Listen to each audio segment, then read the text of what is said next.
So next આપણે API બનાવશું delete માટેની એપીઆઈ. સો ફોર એક્ઝામ્પલ ટેબલમાંથી કોઈક રેકોર્ડ જો તમારે ડિલીટ કરાવવો હોય તો એના માટે આપણે ડિલીટ એપીઆઈ બનાવી શકીએ.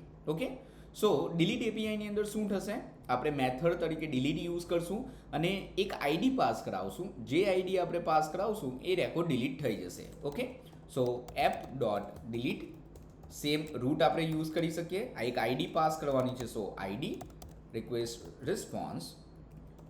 નાવ simply connection dot query. So આપણે ડિલીટની ક્વેરી લખશું. ડિલીટની ક્વેરી કઈ રીતે વર્ક કરશે, ડિલીટ ફ્રોમ ટેબલનું નામ. સો ડિલીટ ફ્રોમ ટીબીએલ પ્રોડક્ટ અને વેર પ્રોડક્ટ આઈડી એટલે કયો રેકોર્ડ તમારે ડિલીટ કરાવવાનો છે. સો એટલે આપણે સેમ વસ્તુ ક્વેશ્ચન માર્ક લઈ શકીએ and where data equal to request dot params dot ID. Okay, so જે આઈડી આપણે પાસ કરી છે એ એરેમાં આવી જશે અને એ એરે આટલે પાસ કરી દઈશું.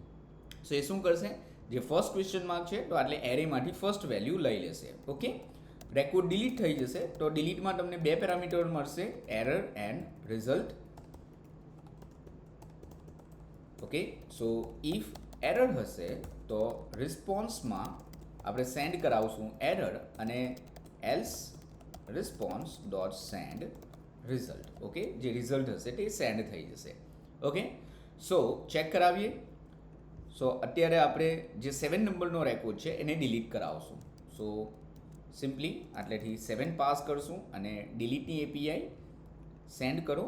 ઓકે, અફેક્ટેડ રોઝ 1 મતલબ જે રેકોર્ડ છે તે આટલેથી ડિલીટ થઈ જશે. ઓકે, નાવ આ સેમ વસ્તુ તમે અલગ રીતે લાઈક તમારે જો એરે નથી યુઝ કરવો તો અલગ રીતે પણ લખી શકો છો.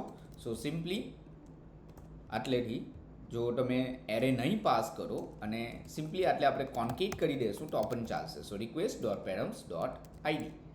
Okay, but better option obviously જે એરે વાળો છે તે છે. ચલો આને એકવાર આપણે ચેક કરી લઈએ.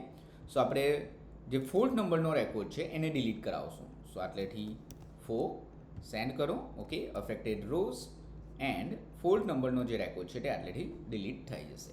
ઓકે, સો ડિલીટની એપીઆઈ સિમ્પલ જ છે. જે સિમ્પલી તમે આટલે ડિલીટની એપીઆઈ બનાવો, આઈડી પાસ કરો અને એ આઈડીને આપણે ડિલીટની ક્વેરીમાં પાસ કરીને રેકોર્ડ્સ ડિલીટ કરાવી શકીએ છીએ. Okay, thank you.